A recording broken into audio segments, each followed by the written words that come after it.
ఇక రంగారెడ్డి జిల్లా బషీరాబాద్ మండలం జీవన్గిలో కాగ్నా నది ఉధృతంగా ప్రవహిస్తోంది. భారీ వర్షాలతో కాగ్నా నది ఉగ్రరూపం దాల్చింది. నది ఒడ్డున ఉన్న శివాలయం నీట మునిగింది. దీంతో ప్రజలు భయాందోళనకు గురవుతున్నారు.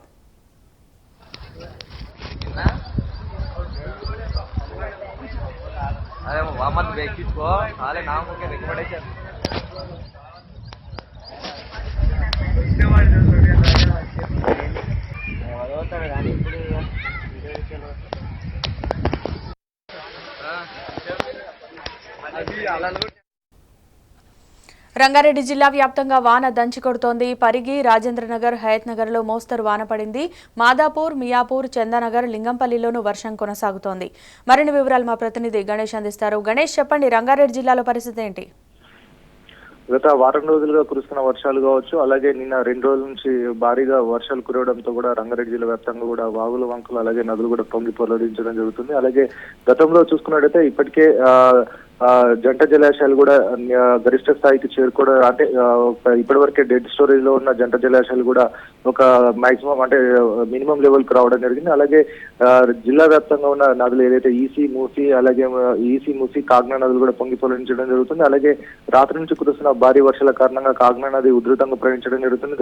గత 2 రోజులుగా కురుస్తున్న వర్షాలకు తోడుగా మరోసారి నిన్న కురుస్తున్న భారీ వర్షానికి అక్కడ అంతా కూడా ఇప్పటికే ఆ బ్రిడ్జ్ కొలాప్స్ కూడా కావడం జరిగింది. దాంతో భాగంగా అక్కడ మహబూబ్నగర్ కి తాండూరుకి మధ్య జరుగుతున్న రాకపోకలు కూడా మొత్తంగా స్తంభించడం జరిగింది. అలాగే ఏదైతే వికారాబాద్ ప్రాంతం నుంచి ప్రవేశిస్తున్న మూసీ నది కూడా ఉధృతంగా ప్రవహించడం జరుగుతుంది. అలాగే శంకర్పల్లి నుంచి కూడా ఈసీ వాగు ఉప్పొంగుతున్న కారణంగా కూడా లోతట్టు ప్రాంతాలను కూడా జలమయం కావడం జరిగింది. ఆ పక్క నుంచి ఫతేపూర్ సంబంధించిన బ్రిడ్జి కూడా ఇప్పటికే ఆ బ్రిడ్జి పై నుంచి కూడా వాటర్ పోవడంతో కూడా అక్కడ రాకపోకలు స్తంభించడం జరిగింది. అలాగే జిల్లా వ్యాప్తంగా గత 3 రోజులుగా కురుస్తున్న భారీ వర్షాల కారణంగా కూడా ఈ రోజు రంగారెడ్డి జిల్లా కలెక్టర్ రఘునందన్ రావు జిల్లాలో ఉన్న అన్ని స్కూల్స్ కూడా ఈ రోజు హాలిడే ప్రకటించడం జరిగింది. అన్ని స్కూల్స్ కూడా భద్రత ఈ రోజు హాలిడే ఇవ్వడం జరిగింది. ఏంటంటే చాలా మటుకు ప్రాంతాలను కూడా లోతట్టుమయం కావడం కావచ్చు, అలాగే వాతావరణ శాఖ హెచ్చరించిన కారణంగా 3 రోజుల పాటు భారీ వర్షాలు కురుస్తాయన్న నేపథ్యంలో కూడా ఎవరు కూడా బయటకు రావద్దన్న ఉద్దేశం కొద్దిగా పిల్లలందరూ కూడా హాలిడేస్ ప్రకటించడం జరిగింది. అలాగే ఎప్పటికప్పుడు రెవెన్యూ శాఖ కూడా అప్రమత్తం చేయడం జరిగిందని చెప్పేసి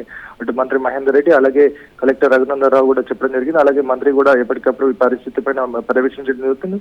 రెవెన్యూ శాఖ కూడా ఎప్పటికప్పుడు పరిస్థితిని సమీక్షిస్తూ ఎక్కడైతే లోతట్టు ప్రాంతాల్లోనే వారిని సురక్షిత ప్రాంతాలు తరలించడం, అలాగే వారికి సంబంధించిన ఆహార పదార్థాలు కావచ్చు, అలాగే వాటర్ సప్లైని కూడా చేయడం జరుగుతుంది. మొత్తంగా చూసుకున్నట్లయితే రంగారెడ్డి జిల్లా వ్యాప్తంగా గత నెల రోజుల నుంచి, అలాగే గత 3 రోజుల నుంచి భారీగా కురుస్తున్న వర్షాల కారణంగా కూడా 3 నదులు కూడా ఉధృతంగా ప్రవహించడం జరుగుతుంది. సో దీని కారణంగా కూడా అటు జంట జలాశయాలు పూర్తిగా నిండడంతో పాటుగా చెరువులు కూడా కలకల్లాడటంతో రైతులు కూడా కొంచెం ఆనందాన్ని వ్యక్తం చేయడం జరుగుతుంది. అలాగే 3 రోజుల పాటు కురుస్తున్న వర్షాల కారణంగా కూడా రెవెన్యూ శాఖ కూడా అప్రమత్తం కావడం జరిగింది. ఎట్లాంటి పరిస్థితులైనా కూడా ఎదుర్కొంటామని చెప్పేసి కూడా అటు మంత్రి అలాగే కలెక్టర్ కూడా ఆదేశాలు రెవెన్యూ శాఖ కూడా ఇవ్వడం జరిగింది.